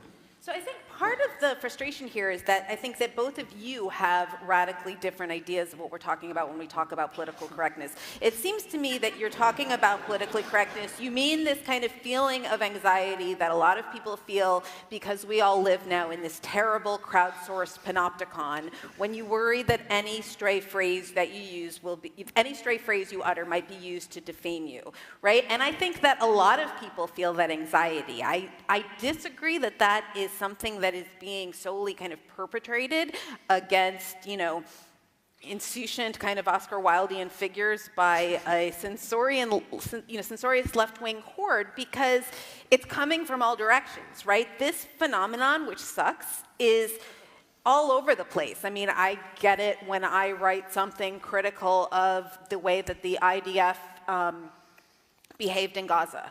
You know, it's coming at everyone, and I think that there's a way in which when it comes at a certain sort of figure and there's a certain set of complaints, and you feel unjustly criticized and you feel silenced, which again I think is really different than being silenced. You call it political correctness, and I would like the culture also to be more, you know, freewheeling. I think one solution, you know, you're not going to kind of get the left to I don't know, they can't kind of put an end to this because it is much more of a mob social media phenomenon than it is kind of some diktat coming up from on high. And so really the only way to break through it is to say what you say that you're afraid to say, right? I mean, that's the only way to sort of pop this bubble or kind of end this anxiety, or at least diffuse it a little bit. Whereas, again, what I hear Mr. Peterson talking about as political correctness is something much more broad and much more kind of much more fundamental to social change. And you're talking about, you know, you want me to define, or one of us to talk about when the left goes too far. And if I'm, you know, I certainly don't want to be a woman putting words in your mouth, but if I hear you correctly, what you're saying is that you want me to kind of renounce Marxist categories, or to... It's up to you. Well, I just want you to do it. I want you to define when the left goes too far. You can do it any way you want. Like I said, I think that the left goes too far when it is violent or censorious, when it tries to shut people down or no platform them, or when it acts violently. I'm not sure what you expect Something beyond deeper. that. Something deeper, how? Yeah. Well, I'd like you to contend with the set of left-wing ideas that produced all the left-wing pathologies of the 20th century, and to define how you think standard left-wing thinking, which has a valuable place, goes too far, since it obviously does. Has the right gone too far? Has the right gone too far? Of course the right has gone too far. Tell us how. Well, how about Auschwitz? I mean... Well, I was talking about 20th century right? politics. What else? More recently, what has gone wrong with the right? Look, I don't like identity politics players at all. I don't care whether they're on the left or the right. I've been lecturing about right-wing extremism for 30 years. I'm no fan of the right, despite the fact that the left would like to paint me that way because it's more convenient for them. How has the right gone too far recently? Well, where? It's threatening to go too far in identitarian Europe, that's for sure. It's gone too far in Charlottesville. It went too far in Norway. Like, how long a list do you want? And why am I required to produce that? To show you that I don't like the identitarian right? I just thought I'd ask you. I was actually asking you a question. So your assumption is somehow that I must be on the side of the right. It's like, look, the right hasn't occupied the humanities and the social sciences. It's as simple as that for me. If they had, I'd be objecting to them.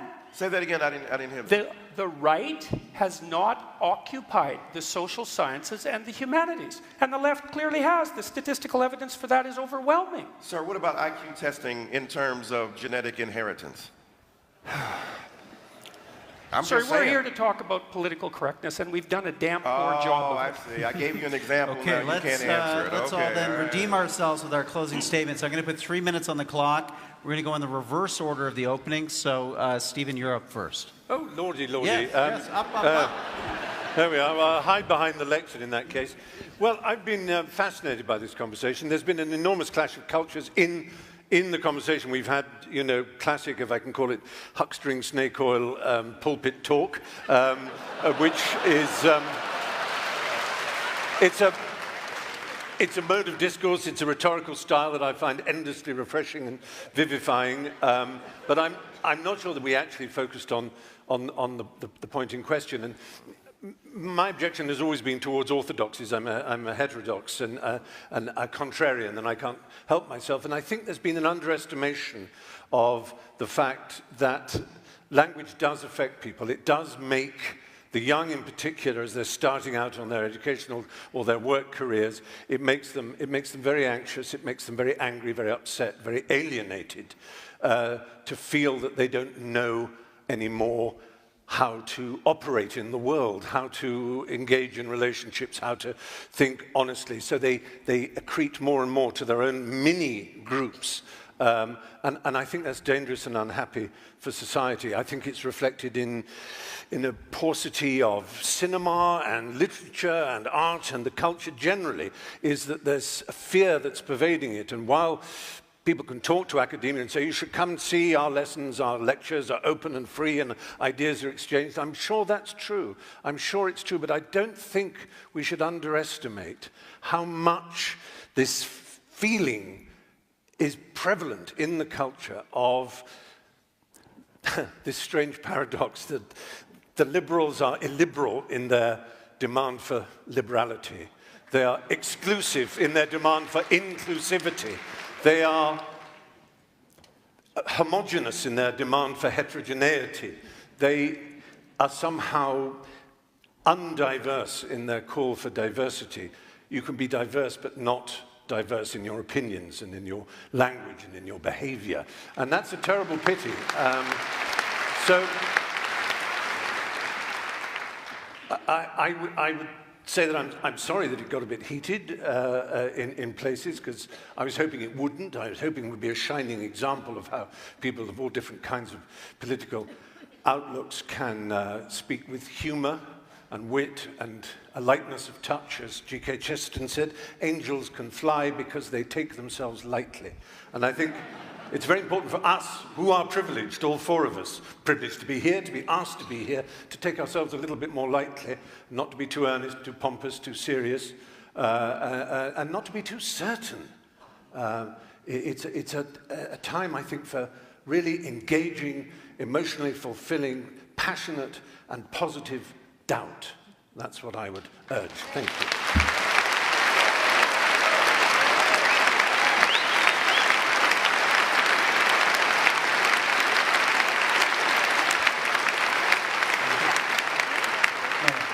Michael, we're going to put 3 minutes on the clock for you. Please, your closing.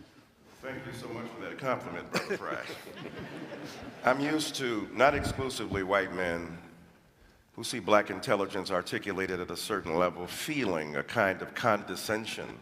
If I came up here, Mr. I was saying the other day, but a kind of verbal facility automatically assumed to be a kind of hucksterism and snake oil salesman. I've seen that. I get it. I get hate letters every day from white brothers and sisters who are mad I'm teaching their children. You're just trying to co-opt our children. You're trying to corrupt them. Yes, I'm trying to corrupt them so they will be uncorrupted by the corruptibility that they've inherited from a society that refuses to see all people as human beings. The death threats I have received constantly for simply trying to speak my mind, it's not about a politically correct society that is open-minded and that has some consternation about my ability to speak. I'm getting real live. You want empirical death threats that talk about killing me, setting up to hurt me and harm me, simply because I choose to speak my mind. I agree with my confreres and my compatriots that we should argue against the vicious limitation and recursions against speech. I believe that everybody has the right to be able to articulate themselves, and the enormous privilege we have to come to a spot in a space like this means that we have that privilege and we should be responsible for it. No matter where we go from here, me and Brother Peterson will go to a Black Baptist church.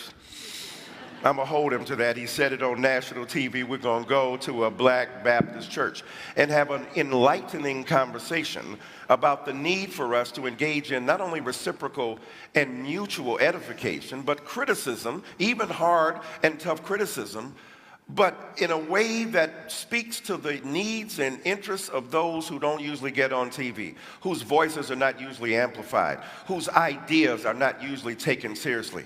And when they get to the upper echelons of the ability of a society to express themselves, they are equally subject to vicious recrimination and hurtful resistance. There's an old story about the pig and the pig and the chicken going down the street and said, let's have breakfast.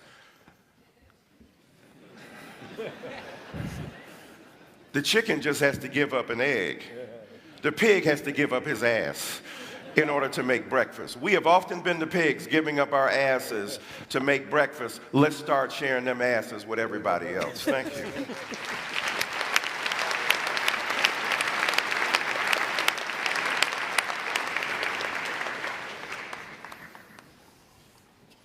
So I'm not here to claim that there's no such thing as oppression, unfairness, brutality, discrimination, unfair use of power, all of those. Anyone with any sense knows that hierarchical structures tilt towards tyranny and that we have to be constantly wakeful to ensure that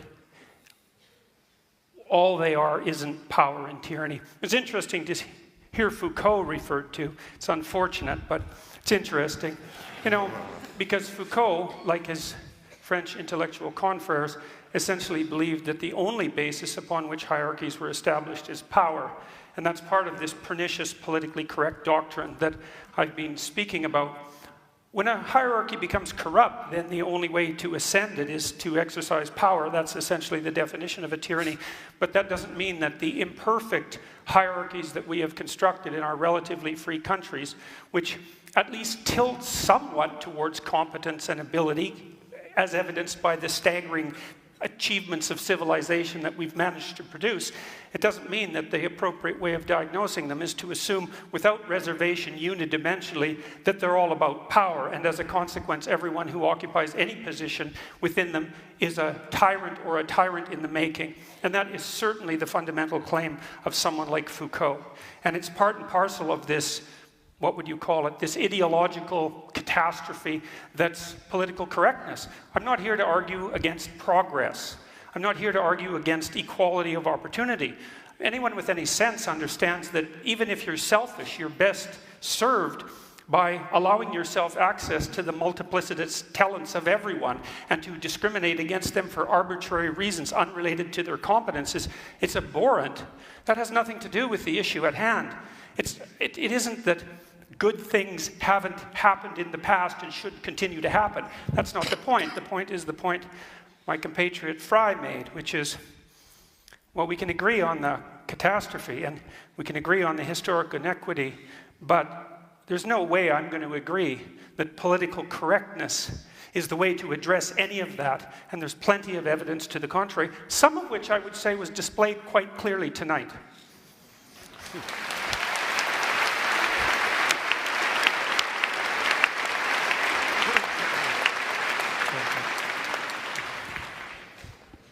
So I think one of the irresolvable issues that we're all coming up against is the role of feelings, right? Stephen Fry has kind of asked us to recognize and empathize with this feeling of being silenced, of being threatened, and I do, and I get it. You know, I feel it sometimes too in my columns. I hate it when I write something that then, you know, gets a kind of irate Twitter mob after me. But if, say, I stood up here and said, you know, recognize how threatened so many women feel when, for example, the kind of, one of the best-selling and most prominent intellectuals in the world right now says in an interview that maybe the Me Too movement has shown that this whole experiment of men and women working together is just not working. Or, maybe if women don't want the workplace to be sexualized, they shouldn't be allowed to wear makeup. I didn't right? say that. Well, Google I it. didn't say it was that. a Vice interview. Google it. Yeah, well. So, right, if I say, I feel threatened, right, then I'm being kind of politically correct and hysterical. So much of the debate about political correctness. But there's one group that really does think its feelings should be accommodated. And that is what we keep coming up against, is that, there's a group of people, and to some extent I'm part of it, that feels uniquely that our feelings of being silenced, marginalized, censored, that those feelings need to take primacy, that we can kind of sneer when these other groups ask for us to take seriously their feelings of being threatened or their feelings of being marginalized. Then we call those demands political correctness. And I would finally say that I think there's a fair amount of research that people become more closed-minded, more tribal, when they feel threatened, when they feel that their group identity is at stake. And so as much as, you want to blame the left for the rise of the right, I think that when that the rise of the right, the rise of people who are questioning the fundamental ideals of pluralistic liberal democracy, the more those views are mainstreamed, the more people, I think, are going to shut down in response because people are really scared. Thank you.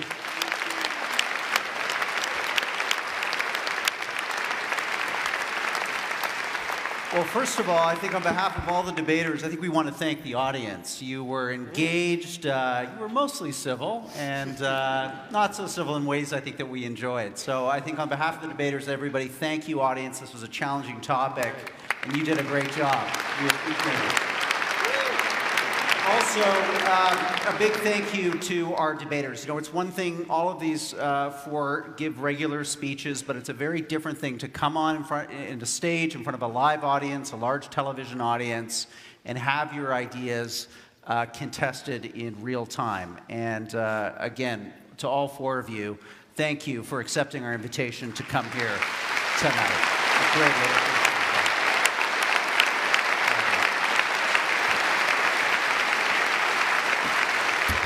So, a few final notes. First, thank you to the Aurea Foundation, the Monk family, for once again convening us here at Roy Thompson Hall. We're going to do it all again this coming autumn. All of you have a ballot here in the hall. You can vote on your way out. We'll have those results for you just probably after 9:15. And let's just quickly review where your opinions stood at the beginning of tonight's contest. On the motion, be it resolved, what I call political correctness, what you call political correctness, I call progress. 36% agree, 64% disagree. And again, we saw a large percentage of you willing to change your mind, 87%. So let's see how tonight's cut and thrust affected your voting here. You've got your ballots. And again, to those of you who are watching online, we are going to have all these results for you on our social media feeds around 9:15. So, enjoy the long weekend. Happy Victoria Day, everyone. Thanks for coming out to the Monk Debates. Thank you, Stephen.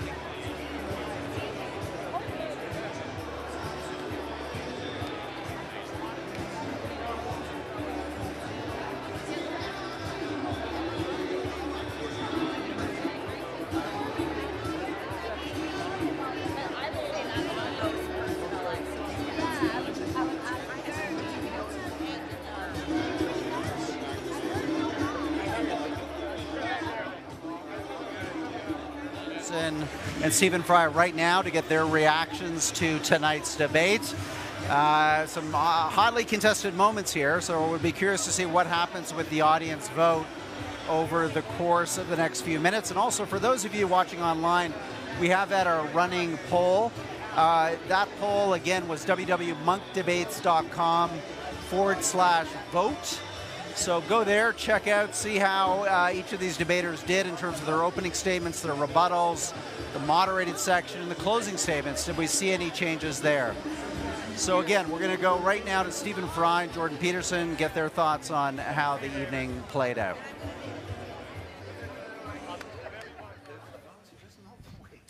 Gentlemen, thank you. Thank you both. We're just going to do a quick discussion with the online audience who's watching right now, just to get your reactions to the debate. And maybe to start with you, Jordan. There were some heated moments here. Did that surprise you, that the exchanges that you had with Michael Eric Dyson? Well, I wouldn't say it surprised me. Well, I suppose it probably did. It just didn't seem like a very good tactical move. You know, and I stand by what I said. I don't see any reason at all that my racial identity needed to be dragged into the discussion, independent of my personality proclivity. I would say what I just said to Mr. Fry here is that it was a pleasure sharing the stage with him. I've rarely heard anyone ever deliver their convictions with such a remarkable sense of passion and wit and forbearance and erudition. It was really something. Yeah. And Stephen, a challenging debate because in a sense we're trying to mesh two different views here, two different worldviews, one very focused more on identity politics, group identity.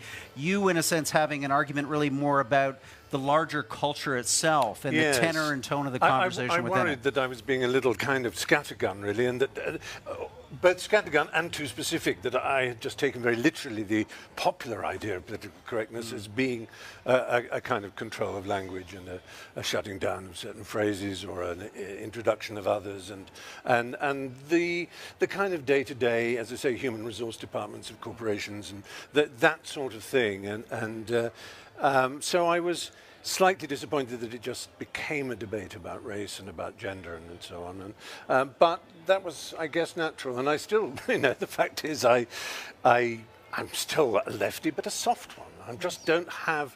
I'm not too soft. Flabby, squashy in every sense. And I realize that that's not a political point of view. It is a personal one. Right.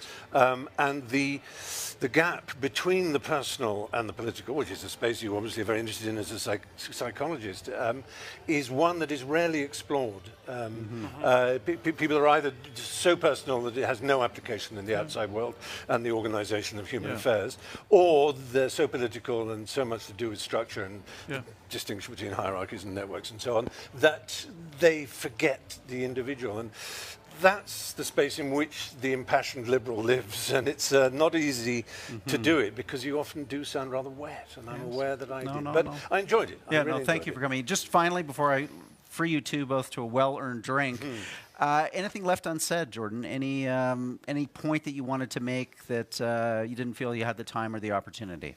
No, I don't think so. I said my piece, yeah. Great. Same question to you, Stephen. I know. I think I got across. I mean, there's so much you can talk about in that field, and I just wanted to leave with the point that I do want, like everybody, it's a no-brainer. We want the world to be fairer, juster, sweeter, kinder, but it's how you get there, and I felt that wasn't really addressed. Okay. Well, gentlemen, thank you both very much from our online audience. A big thank you also, I know, to Jordan Peterson and Stephen Fry for participating in, a debate with some stakes on the table, for sure. Thank you, gentlemen. I'll see you in the reception. You bet. Again, online viewers, we now have Michael Eric Dyson coming into the camera range here with Michelle Goldberg to get their reactions to the debate. So, guys, thank you for being part of this. You know, it's a complicated subject. It's got a lot of different moving pieces and elements. I think we addressed some of the constituent parts. Maybe start with you, Michelle. Was there something on stage that you wanted to say that maybe we didn't have the time or you didn't have the opportunity? Now's your chance. Well, I guess the only thing I can think of is that maybe I wish that we could have drilled down a little bit more into the gender piece of this. And again, to, what we're really arguing about, particularly with Mr. Peterson and the kind of range of progress, the range of feminist progress that he considers political correctness. I think part of the frustration is that him and Stephen Fry are talking about and defending, I think, a fairly discrete set of ideas with some overlap. You know, and one of the difficult things about political correctness is it's a slippery term that's deployed to talk about a whole range of phenomenon.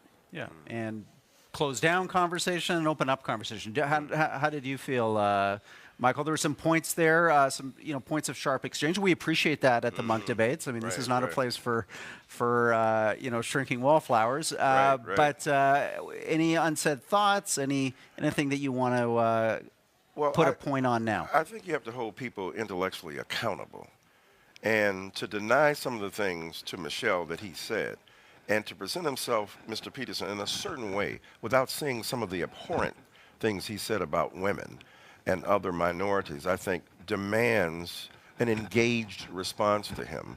And I think that the idea itself, as Michelle stated repeatedly, and Mr. Fry talked about his frustration, he said, we talk about everything but political correctness. Well, the reality is political correctness rests upon some serious political work in this culture, in Canada and in America, that needs to be done. And what I tried to, in terms of giving a brief genealogy, we didn't have political correctness as long as white, straight men were in charge. There was no argument about, let's get this right. But when people who exercise power no longer exercise absolute power, still predominant power, then there's an argument. And I think, to Michelle's point, about gender, about the workplace, about race, about sexuality and the like, I just think that it was a unnecessarily vigorous and sometimes sharply worded debate between us all. Michelle, final word to you. Well, if you are curious about the quote that I mentioned about, maybe this experiment with women and men working together, maybe it's not working. I mean, please do Google it. It's an interview with Vice. Did you put one of your columns? Promote one of your columns. I don't know, but I guess me and Stephen Fry probably could have sat on the same side of another debate, but again, I feel like the phrase political correctness has expanded to cover a whole range of challenges to, I thought it was really interesting how much people were talking about their feelings, because when women talk about their feelings, right, that is politically correct excess, and when men talk about this feeling that they can't empirically define, we should all, I guess, I don't know, change in deference to that. Okay, guys, great thoughts. Let's go get a drink in the reception. Thank you. Let's do that, I'm buying, okay? Yeah, Thanks again. Right, thanks. Hey, online viewers, thank you for being part of this Monk debate. As I mentioned, these debates are semi-annual. We'll have another one this fall. We've got a whole archive of past debates on our website on a whole range of topics going back over a decade now. And you can access those free by simply becoming a member at www.monkdebates.com. Go to the basic membership. It's free. And we have a rock-solid privacy policy there. We respect your privacy. So finally, check us out on Facebook. Thank you for the 26,000 new follows in the last 10 days. We appreciate it. This debate will be archived on our website for the next while, again, for free. So share it with friends and family. I'm Rudyard Griffiths from downtown Toronto, Canada, at the Monk debate on political correctness. See you again in the autumn. Take care. Good night.